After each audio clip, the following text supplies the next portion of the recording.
Hey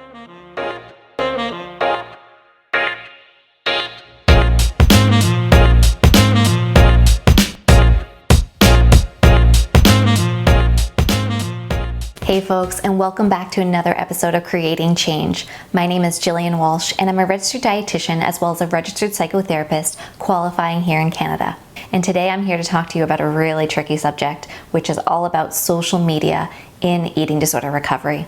Now, to be honest, I may get shadow banned for this because I'm not quite sure how it is or how it works in the YouTube world around talking about other social media platforms. So we'll see. Maybe nobody will see this, but regardless, I really want to talk about it. In my sessions every single day, what keeps coming up is the use of different social media apps by children and adolescents, mostly, youth. And because of the recent global pandemic, what's happening is that everyone has been turning to their screens. It's a way to distract, it's a way to cope, it's a way to fill all of this free time that we didn't have before. Especially during these lockdown periods, there's not much else we can do. So of course, everybody is turning to their phones, their computers, their tablets. It makes sense, right? Now, the tricky thing is that the global pandemic kind of aligned with the pop-up of a new social media app. I don't know if I can say it. I'm gonna, I'll call it what the parents call it, TikTok. So this app really gained popularity at the beginning of the global pandemic, about early spring of last year. And I didn't necessarily jump right on the trend right away, but as my patients and my clients started talking more about it and telling me hey, I'm spending 3, 4, 5, 6, 8 hours a day on this app because it entertains me and it's something that distracts me from all the chaos that's going around in the world right now. So I said, okay, yeah, that makes sense. But the more I spent with my clients and the more I asked questions about these social media apps, especially this one in particular, it has a little bit of a different culture. For example, different apps such as Facebook and Instagram, they have the capacity, or it seems to be what it's used for is to connect with our peers. It's to connect with family members. It is to stay in touch with our friends. And it really seems to enhance that sense of social connection, which I encourage. I think that's something that we really should be relying on as much as possible during this global pandemic where social connection is so hard to get right now. But this other app, TikTok, it's a little bit different because it doesn't seem like most people are following their peers. Instead, they're hanging out on this FYP, or the For You page. And what this page is it's actually curated for you. And it takes data from everywhere in your phone, not just the app, which is so important for you to understand.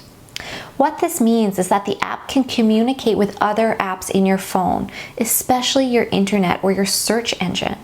And it can actually see what you've been searching, what websites you've been spending time on, where you've been hanging out virtually online, and it curates your For You page just for that. So for example, if you're on Google and you're searching how to get help for my eating disorder, then the For You page is going to adjust to show you a lot of videos with the hashtag ED or hashtag ED TikTok or different things along those lines.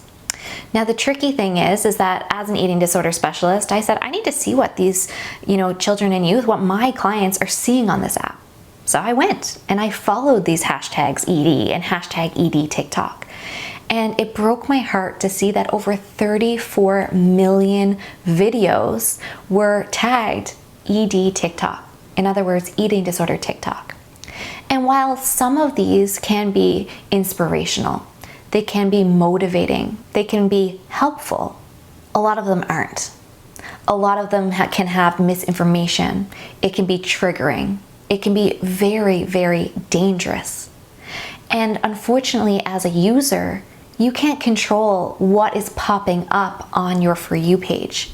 Yes, you can say, hey, I'm not interested, don't show me this again.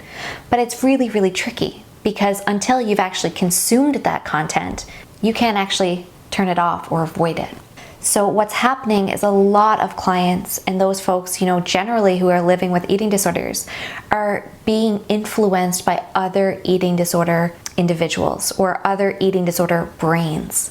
And of course, when we think about an eating disorder brain, it stays strong when it gets power. It stays strong when it has influence.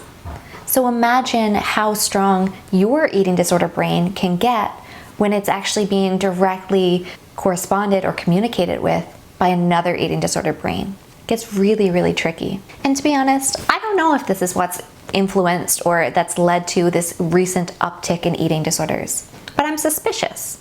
The timeline lines up. Maybe it is a contributing factor.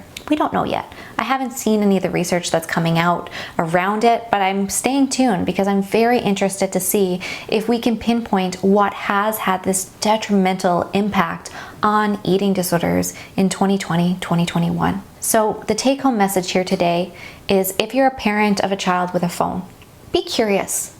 Look and see or ask them, hey, what are you doing on there? What are you spending your time on?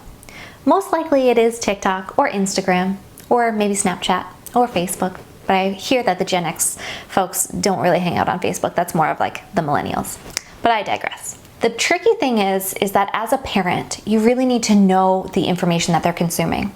So I encourage you, go check out TikTok, go check out Instagram, follow these tags, follow #ED, #ED TikTok, and start to consume some of this content as a mature, stable parent, and help yourself understand the sort of information your child is consuming. From there, I've gotten a lot of questions from parents around, do I ban it? Do I block it so that they simply can't access this app? And to be honest, I totally understand that approach. It makes sense to just cut it at the source. So absolutely, that's an option. But I also encourage parents to consider an alternative option. And that is trying to build up resilience, trying to teach the child critical thinking skills so that they build that inherent skill set around being more safe, being more cautious about what content they're consuming on the internet. I think this is much better in terms of building up their resilience and building up their experience, and it helps them become more independent in keeping themselves safe growing up. Because I think social media is here to stay, and there's a lot of influences that can come through that portal. So why not build up their capacity in that sense and help them build up the ability to decipher what is helpful information, what is harmful information. Maybe also decipher what's accurate, what's inaccurate. And ideally, just help them develop a more critical lens when they're spending a lot of time consuming this information. And of course, I always encourage folks to consider reducing their screen time. Is there anything else that we can introduce into their repertoire of coping skills? Outside of scrolling to help them distract, is there mastery? Is there more creative outlets that they can introduce? I get it. We're in a lockdown. There's not much opportunity to get outside or to engage in group activities.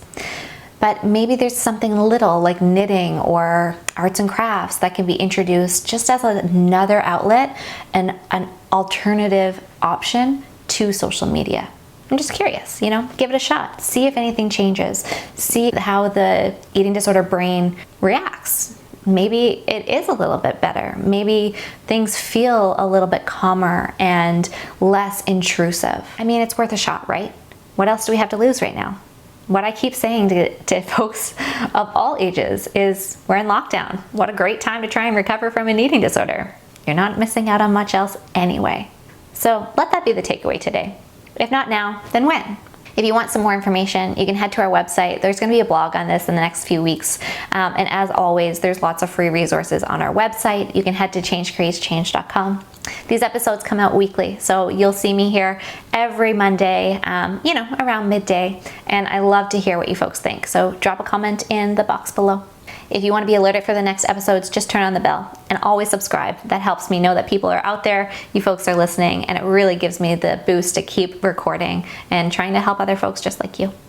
All right, thanks for being here.